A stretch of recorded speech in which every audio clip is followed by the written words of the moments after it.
حضرت انس بن مالک رضی اللہ تعالیٰ عنہ سے عذاب قبر اور دجال کے بارے میں پوچھا گیا تو انہوں نے کہا کہ اللہ کے نبی صلی اللہ علیہ وسلم فرمایا کرتے تھے، اے اللہ، میں کاہلی، شدید بڑھاپے، بزدلی، بخل، فتنہ دجال اور عذاب قبر سے بچنے کے لیے تیری پناہ حاصل کرتا ہوں۔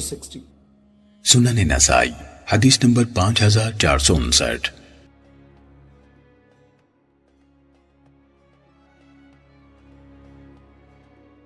حضرت زید بن ارقم رضی اللہ تعالیٰ عنہ نے فرمایا، میں تمہیں وہی دعا سکھلاؤں گا جو رسول اللہ صلی اللہ علیہ وسلم ہمیں سکھایا کرتے تھے۔ آپ فرماتے تھے، اے اللہ، میں نکمے پن، کاہلی، کنجوسی، بزدلی، شدید بڑھاپے اور عذاب قبر سے تیری پناہ میں آتا ہوں۔ اے اللہ، میرے نفس کو تقوی عطا فرما اور اس کو پاکیزہ فرما، تو ہی بہترین پاکیزہ فرمانے والا ہے، تو ہی اس کا مددگار اور مالک ہے۔ اے اللہ، میں تیری پناہ کا طلبکار ہوں، اس دل سے جو تیرے سامنے عاجز نہ ہو، اس نفس سے جو سیر نہ ہو، اس علم سے جو مفید نہ ہو، اور اس دعا سے جو قبول نہ ہو۔